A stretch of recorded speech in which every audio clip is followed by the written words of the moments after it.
Hello everyone, my name isn't important, and at this point, I feel like my whole life was a lie. I've been married to my wife, Lisa, for 6 years. We met in college, fell in love fast, and everything felt like a fairy tale. She was beautiful, ambitious, and had this magnetic personality that made everyone want to be around her. I felt lucky to be the guy she chose. For years, we had what I thought was a good marriage. We had inside jokes, late-night talks, and shared dreams about growing old together. Sure, there were rough patches, but nothing that ever made me doubt her love for me. That changed a few months ago. It started small, almost too subtle to notice. Lisa had always been affectionate, the type to greet me at the door with a kiss or hold my hand while we watched movies. But suddenly, that stopped. I'd come home from work, and she'd barely look up from her phone. Conversations became shorter, almost forced. She started going to bed early, claiming she was exhausted, and then I'd find her awake, scrolling through her phone when she thought I was asleep. Then, there were the sudden errands. Lisa was never much of a spontaneous person. She liked structure, planning everything down to the minute. But lately, she'd started leaving the house for hours with no explanation. I'd ask where she was going, and she'd wave it off with something vague like, just out, or, meeting a friend. When I asked which friend, she'd always pause just a little too long before giving a name.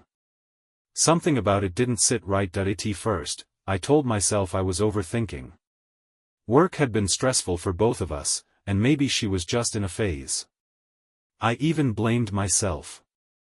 Maybe I hadn't been giving her enough attention. Maybe I was too distracted with my own problems.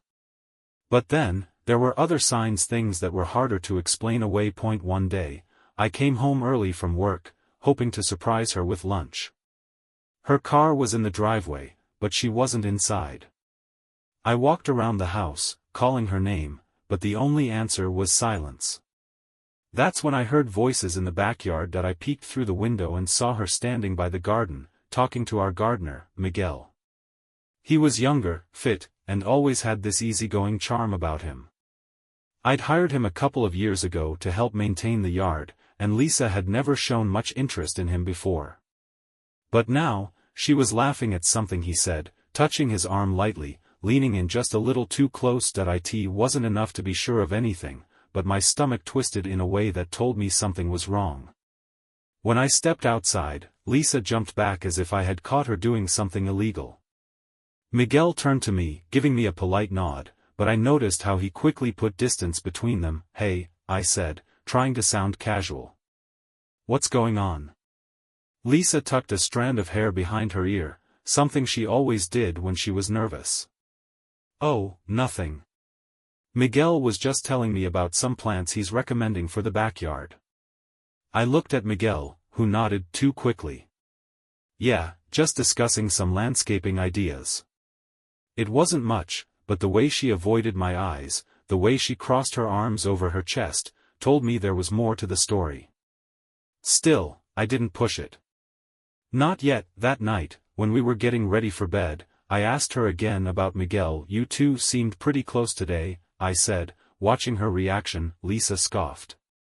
"Are you serious? He's our gardener." I was just being polite. Seemed like more than just polite. She rolled her eyes. "Oh, come on. Are you really going to be jealous of the gardener? That's ridiculous." I wanted to believe her. I really did. But something had shifted between us, and no matter how much I tried to ignore it, I couldn't shake the feeling that my wife, the woman I had trusted with everything, was keeping secrets from me, and deep down, I was starting to fear that I already knew what those secrets were. I kept telling myself I was imagining things.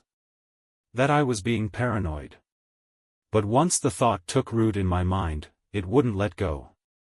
It was like an itch I couldn't scratch. Every little thing she did started to feel suspicious. Every time she looked at her phone and smiled, I wondered who she was texting. Every time she left the house, I questioned where she was going. It was exhausting.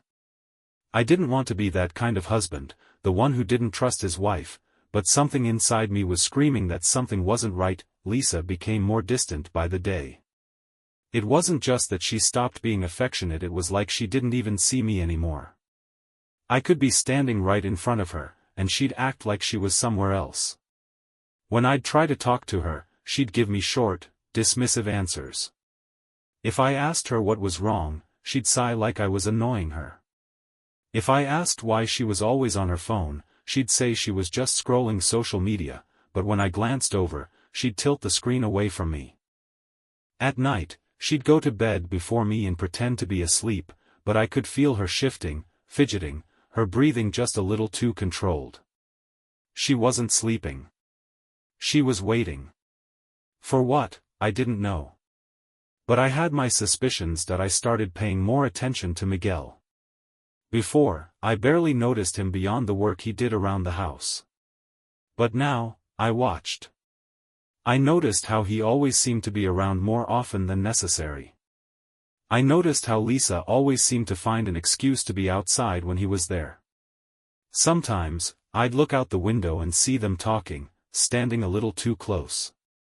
Every time I stepped outside, their conversation would end abruptly. Lisa would act casual, but I could see the tension in her shoulders. Miguel would act polite, but I could see something else in his expression, something smug, like he knew something I didn't. That I started testing her. Nothing obvious. Just small things to see how she'd react. One day, I asked her if she wanted to go on a weekend trip, just the two of us, to reconnect. She hesitated. Before, she would have jumped at the chance. Now, she made excuses. She said she had things to do, that she didn't feel like traveling, that it was a bad time. Another day, I casually mentioned that Miguel was doing a good job with the yard. I watched her closely. She barely reacted, but I saw at the slightest flicker of something in her eyes. Guilt? Panic? I wasn't sure, but it was enough. Then, one evening, I decided to check something. Lisa had left her phone on the kitchen counter while she was in the shower. It was locked, but a notification popped up. It wasn't from a number I recognized, just a name I had never seen before. But the message was short and direct: "Can't wait to see you again. Same time tomorrow." My stomach dropped. I stared at the message, my hands shaking. I didn't want to believe it, but there it was, proof, or at least a clue. I didn't even need to see the whole conversation. I knew. My heart was pounding so hard I could hear it in my ears. I wanted to unlock the phone, to see everything, to get undeniable confirmation. But I also knew Lisa. She wasn't stupid. If she was hiding something, she'd be careful. And if I tried to snoop now and failed, she'd get even better at covering her tracks. That I put the phone down and walked away. I felt sick. The worst part wasn't even the idea that she was cheating, it was that she had been lying to my face for who knows how long. That every time she told me she loved me, every time she acted like nothing was wrong, she was already somewhere else in her mind.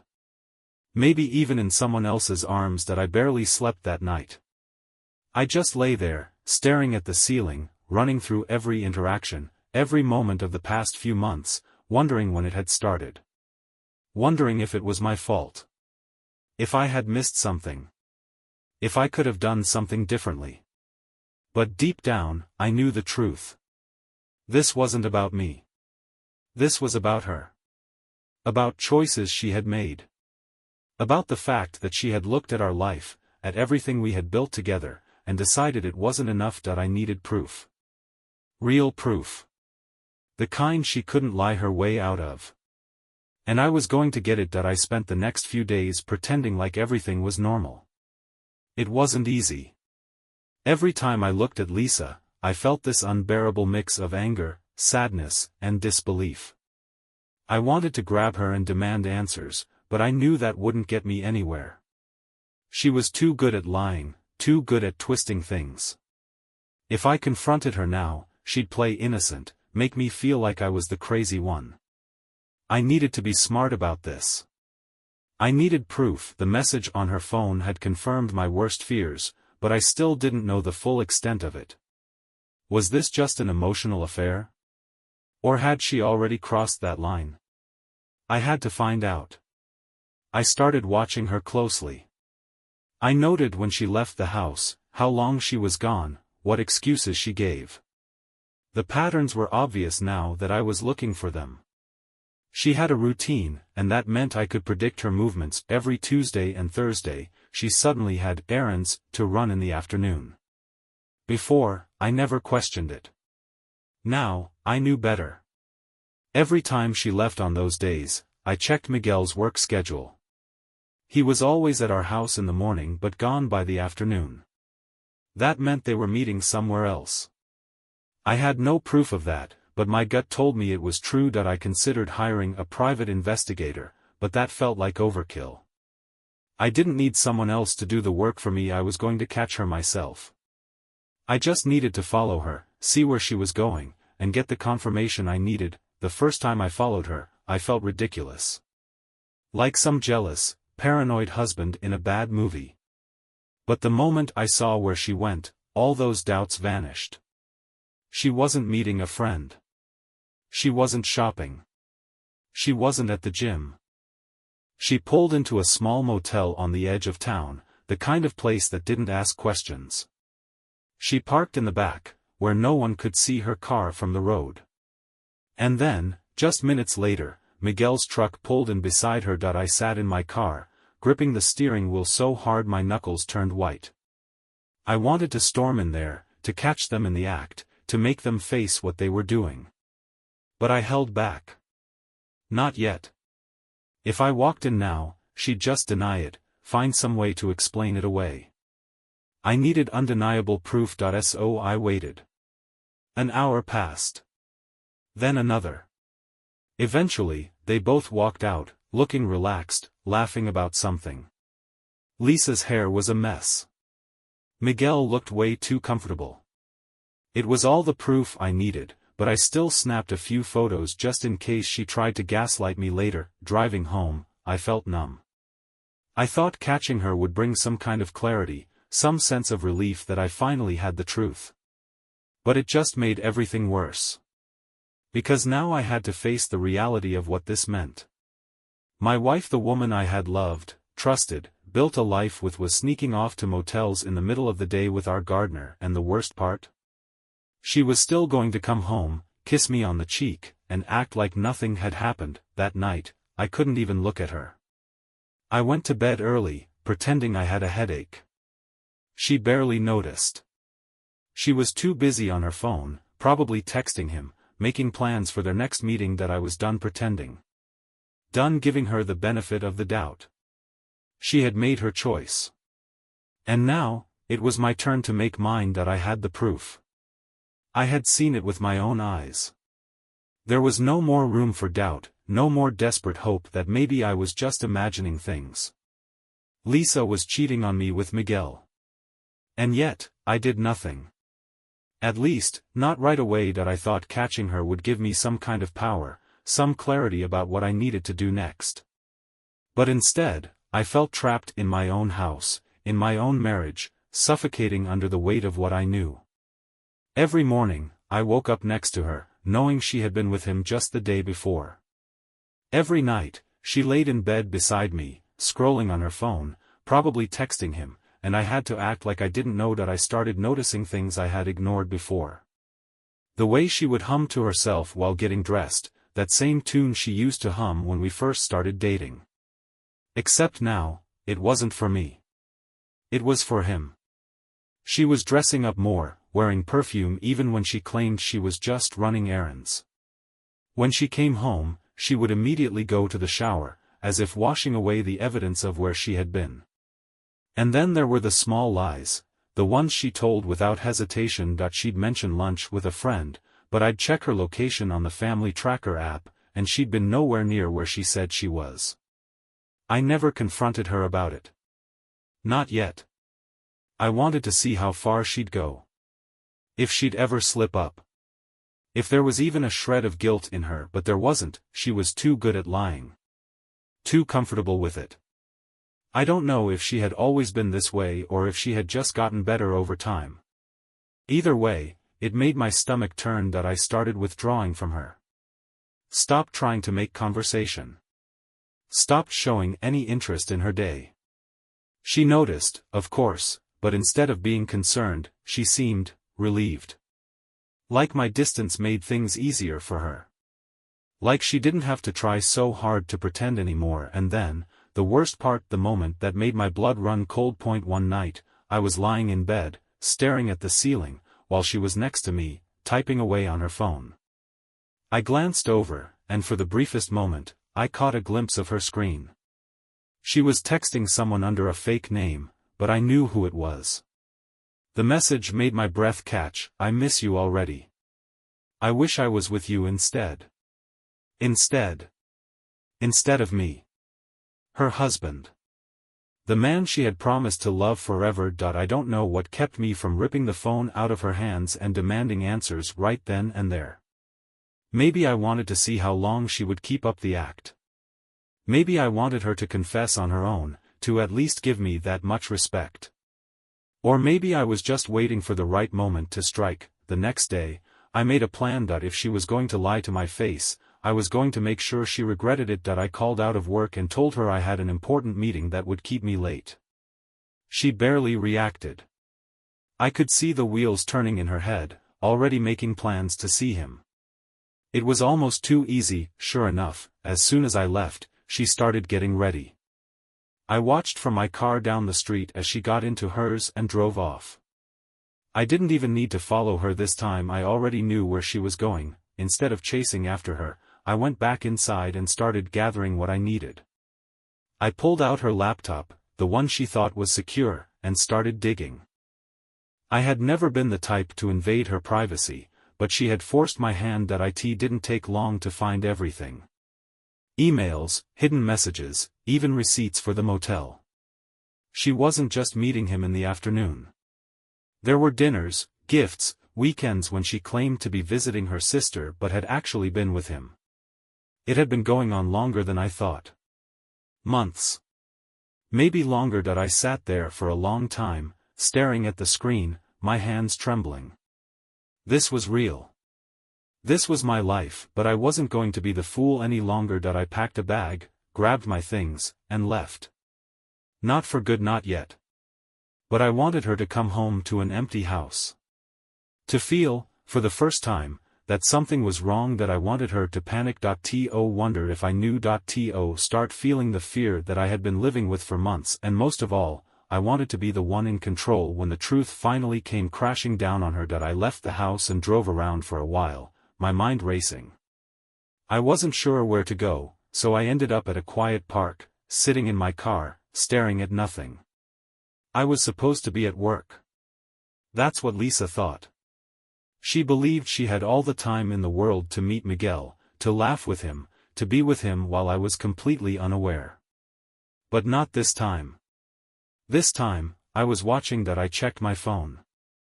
A part of me was expecting Lisa to text me, to check in, to keep up the facade of a devoted wife. But there was nothing. I had been out for hours, and she hadn't even thought about me. No, how's your day? No, can't wait to see you later.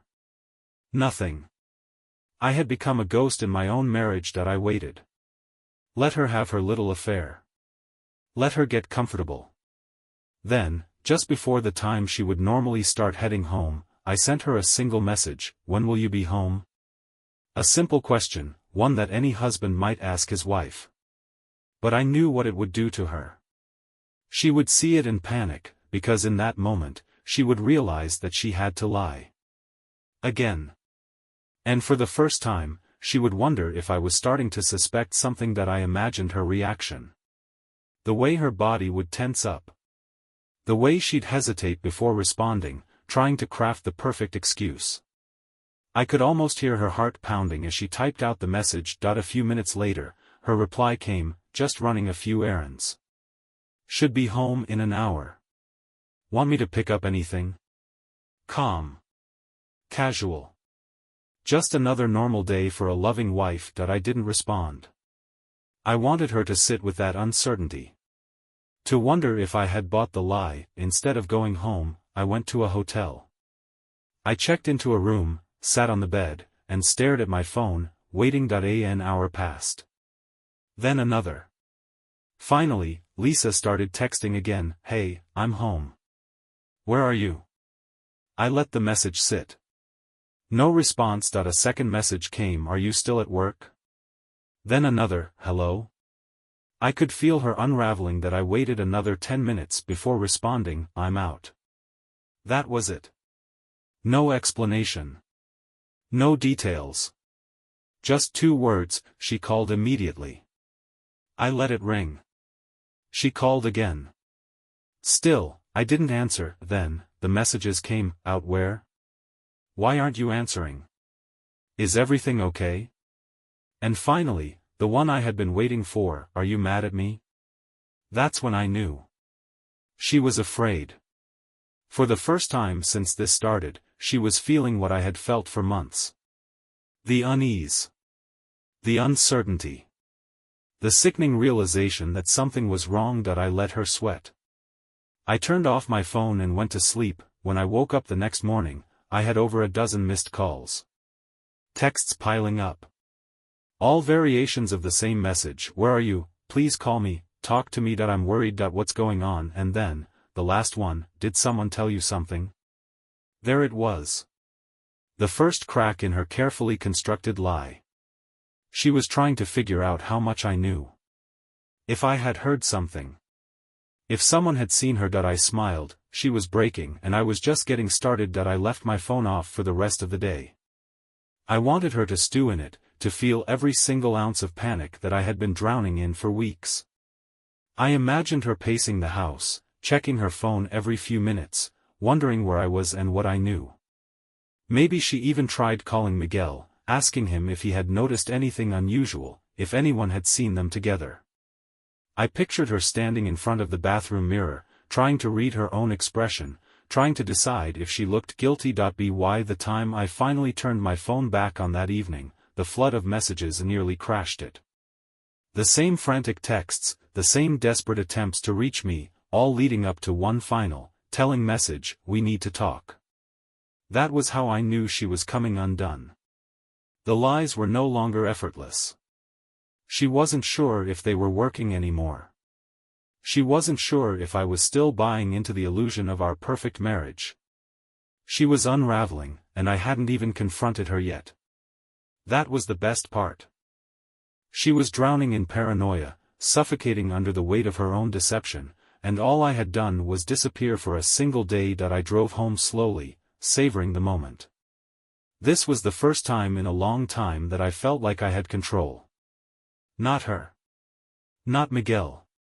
Me. I stepped into the house, and she was there, waiting. I could tell she had been standing near the door for a while, watching for my car. Her eyes were red, either from frustration or fear. I couldn't tell which. Maybe both. She tried to play it cool, but I could see the tension in her shoulders, the way her fingers twitched at her sides. She was nervous. That was good. She started talking the moment I walked in, her voice overly calm, rehearsed. She wanted to know where I had been, why I hadn't answered her calls, why I was acting so distant. She threw in a concerned look for good measure, trying to flip the script, trying to make it seem like I was the one acting suspicious. That's what liars do. They redirect. They manipulate. They make you question your own reality. I didn't give her anything. Just silence. Just a long, steady stare that made her squirm. I could see her mind racing, trying to calculate her next move. She had lied her way out of plenty of situations before, but this was different. This was unfamiliar territory for her.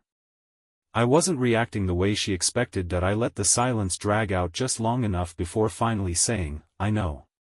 That was it. 2 words. And I watched her crumble right in front of me. Her face twitched, just for a second, but I caught it. A flash of fear, of realization, of pure panic before she quickly masked it. She played dumb at first, of course. She tilted her head, furrowed her brows, acted like she had no idea what I was talking about. Another lie. Another desperate attempt to regain control. I didn't take the bait. I just kept looking at her, my expression unreadable, waiting for her to fill the silence with her own guilt, and she did. She started talking, fast, too fast, throwing out meaningless explanations, trying to get ahead of whatever she thought I had figured out. She didn't even know what I knew, she just knew that I knew something. That was the beauty of it. She was grasping at straws, scrambling to cover her tracks, panicking like a cornered animal. It was pathetic. She asked me why I was acting like this, why I was accusing her of something that wasn't true. But I wasn't accusing her of anything. I hadn't said the words. I hadn't mentioned Miguel. I hadn't even said the word cheating. And yet, she was already on the defensive. That told me everything I needed to know. Innocent people don't react like that. Innocent people demand to know what they're being accused of. Guilty people try to bury the truth before it's even spoken. That I let her go on and on, watched her talk herself in circles, contradicting herself, getting tangled up in her own web of deception. I didn't even have to say anything. She was digging her own grave. When she finally realized I wasn't responding, she got frustrated. Angry, even. She accused me of playing mind games, of being cruel, of making her feel like she had done something wrong when she hadn't. The desperation was seeping into her voice now. She was losing control, and she knew it. That's when I dropped the first real bomb. Who were you with yesterday? I asked it casually, like I already knew the answer. And in a way, I did. I knew exactly what she was going to say before the words even left her lips. She named a friend. One of her usual scapegoats. Someone I knew she hadn't seen in months. She said they had met for lunch, done some shopping. She even added little details, trying to make it sound more believable. I almost laughed. She really thought she could still fool me. I let her finish before pulling out my phone, opening up my camera roll, and showing her the pictures. The ones of her car parked at the motel. The ones of Miguel's truck right next to it. The ones of them leaving together, laughing, completely unaware that I had been watching. The color drained from her face so fast I thought she might faint. Her lips parted slightly, but no sound came out. For the first time since this whole mess started, she had nothing to say. No excuse. No quick lie. Just silence, and that silence was the loudest confession she could have given me. She stood there frozen, her face pale as she stared at the pictures on my phone. The weight of her own deception was crashing down on her, and for the first time, she had no immediate way out. No lie prepared. No excuse that could undo what I had just shown her. I could see the gears turning in her head, searching for an angle, a loophole, anything to regain control of the situation. But there was nothing. That I kept my face blank, giving her nothing to work with. I wanted to see what she would do next. Would she break down? Beg for forgiveness? Finally admit the truth? No, of course not. Lisa was too deep into her own lies to come clean now. Instead, she tried to stall, to buy herself time.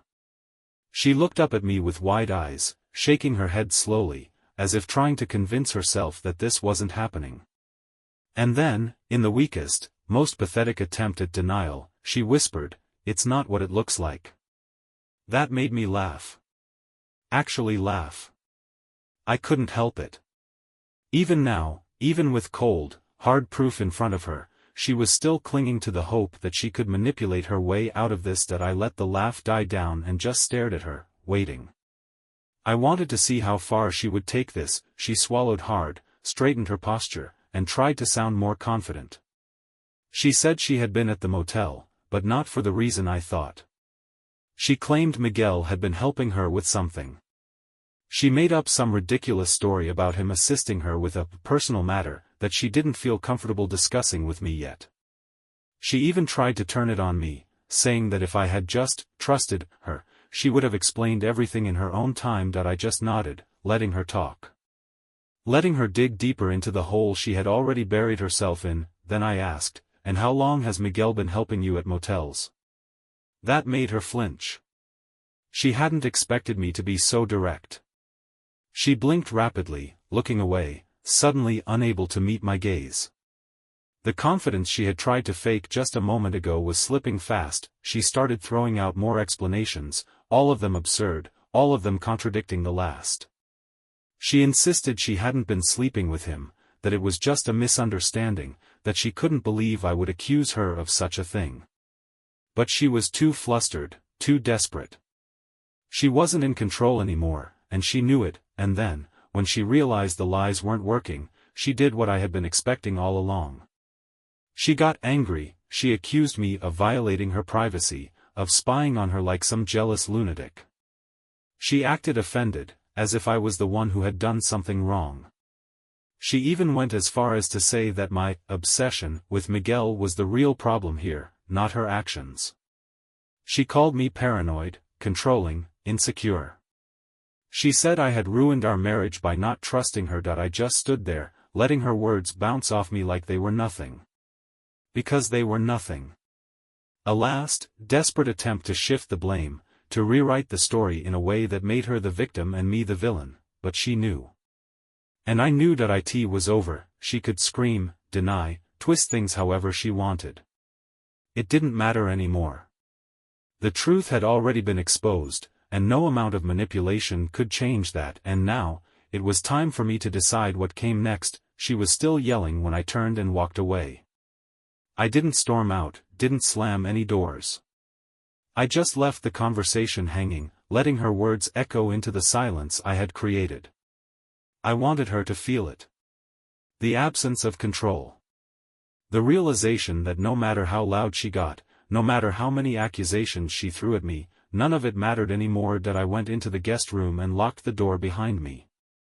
I sat on the edge of the bed, staring at nothing, my mind a storm of emotions I couldn't even name anymore. Anger? Betrayal? Maybe even relief? The weight of knowing the truth was crushing, but at the same time, at least there was no more guessing. No more wondering if I was being paranoid, no more hoping for an explanation that would make everything okay. There was no okay anymore. I checked my phone. A few minutes passed before I saw the notification light up the screen. A message from Lisa: "We need to talk." She was trying to regroup. Trying to regain some footing. She had lost control of the conversation earlier, and now she wanted to get it back on her terms. I ignored it. She sent another: "I swear it's not what you think. Please, just talk to me. Not what I think." That made me laugh. If only she knew just how much I had already pieced together. Then came the call. It rang and rang. I let it go to voicemail. She tried again. And again. I turned my phone off. I lay back on the bed, staring at the ceiling. I had imagined this moment 1,000 times since the first time I suspected her.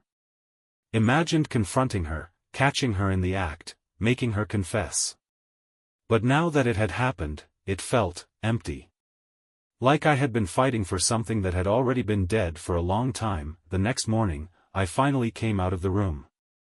I expected her to be waiting for me, ready to launch into whatever new defense she had prepared. But the house was silent. Too silent that I walked into the kitchen and found her sitting at the table, her head down, her hands clasped together like she was trying to hold herself together. She looked up the moment I stepped in, and for the first time since this all started, she actually looked scared, not guilty. Not angry. Not defensive. Just scared.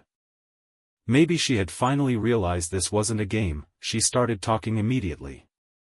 Her voice was softer now, stripped of all the bravado and confidence she had the night before. She said she knew I was hurt, that she hated seeing me like this, that she never wanted to cause me pain. She admitted she had been hiding things, but she insisted again that it wasn't what I thought. She swore that nothing serious had happened, that she had just gotten too close to Miguel, that she had been confused. Confused, that word made my blood boil. She wasn't confused when she had been sneaking around, making plans, lying to my face every single day. She wasn't confused when she had been laughing with him outside, texting him late at night while I lay in bed beside her. She wasn't confused when she had parked her car next to his at a motel, knowing exactly what she was doing. She was only confused now. Now that she had been caught, she begged me to listen, said we could fix this. She reached for my hand, and I pulled away before she could touch me. That was the first time I saw the real panic in her eyes. Because she knew. She knew she had lost me. She kept talking, kept promising, kept pleading. She was willing to say anything at this point, willing to rewrite whatever version of reality she thought would make me stay, and then she said it. The one thing I knew was coming but still made my stomach turn. It didn't mean anything. That was her final defense. The last excuse she had left at it didn't mean anything. Months of sneaking around. Dozens of lies. Disrespecting our marriage, our vows, our entire life together. And now she wanted me to believe it was meaningless. That she had risked everything for nothing. That was when I realized something. Lisa wasn't sorry for cheating. She was sorry for getting caught, and that was the difference between someone who had made a mistake and someone who had never cared at all. That I stood up, not saying a word, and walked away again. I could hear her calling my name behind me, but I didn't stop. I went back to the guest room, shut the door, and locked it. I needed space. I needed to think, but in reality, I already knew what I had to do. Lisa had already made her choice. Now it was time for me to make mine. The house felt different as I stepped out of the guest room, bag in hand. It wasn't the place I had spent years building a life with Lisa anymore. It wasn't the home where we had shared laughter, where we had planned for the future. It wasn't even a house I recognized. It felt foreign, like a hollow shell of what it once was. And I was done pretending it was anything more than that. Lisa was sitting at the kitchen table, waiting for me. She must have been listening for my footsteps because the second I walked in, her head snapped up. Her eyes were swollen from crying, her face pale. She looked exhausted, broken even, like she hadn't slept all night. That I knew she had been trying to figure out what to say, how to stop me. I had ignored her texts, her knocks on the door, her attempts to get me to talk. I had given her a full day to sit with what she had done, to feel the silence of the house without me. And now, it was time for her to face the reality she had created. She looked at the bag in my hand, and her breath hitched. I could see it in her face the moment she truly understood that I was leaving. That there was no fixing this. That the lies, the manipulation, the half-hearted excuses weren't enough to erase what she had done. She stood up so fast her chair scraped against the floor, hands outstretched, pleading before she even said a word. "Please," she whispered, her voice hoarse. "Please don't go." I didn't say anything. I just stood there, watching her, waiting. I wanted to see what she would do next. Would she break down? Would she try to gaslight me one last time?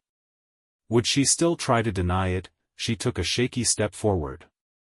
"I messed up," she said, as if that was enough. As if she had just forgotten an anniversary or said something rude in an argument. I wasn't thinking. I cut her off with a sharp shake of my head. "You were thinking," I said, my voice calm, controlled. "You were thinking every time you texted him. Every time you snuck around. Every time you met him at that motel." Her face crumbled, but I wasn't done. "You weren't confused, Lisa. You weren't lost. You made a choice." She shook her head violently. "No, it wasn't like that. It wasn't, it was exactly like that." She opened her mouth again, probably to throw another excuse at me, but I wasn't interested in hearing it. I had already heard enough. That I walked toward the front door, and she panicked. She grabbed my arm, her grip tight, desperate. "Please, just talk to me. Just tell me what I can do. Anything. I'll cut him off. I'll block his number. I'll quit my job if you want me to. I'll do anything." The pathetic part? A few weeks ago, I probably would have listened. I probably would have considered it, let her convince me that she could fix this. That she could be different, but now, all I could think about was how none of this would be happening if I hadn't caught her. If I hadn't followed her, if I hadn't taken those pictures, she would still be with him. She would still be lying to me every day. And she wouldn't feel an ounce of guilt about it. She wasn't sorry she had cheated, she was sorry she had lost control. That I pulled my arm free and stepped back, looking her in the eyes one last time. You don't get to decide what happens next, Lisa, I said, my voice eerily calm. You already made your choice. Now I'm making mine. The air between us was thick with something heavy, finality, maybe. A realization that there was no saving this, no reversing what she had done.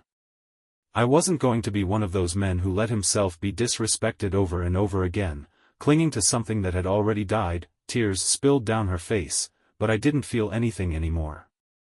No anger. No sadness. No love. Just nothing. She sobbed harder as I grabbed my keys and walked toward the door. Her voice cracked as she begged one last time. Don't leave me. I turned the handle. You left me first. And then I was gone. That I stepped outside into the cold night air, inhaling deeply, feeling the weight lift off my shoulders. For the first time in months, I wasn't drowning in doubt, in paranoia, in the exhausting game of trying to make sense of my own marriage. That I was free. That I tossed my bag into the car, got behind the wheel, and drove off without looking back. Lisa had made her choice, and now, I had made mine, and this time, I wasn't the fool.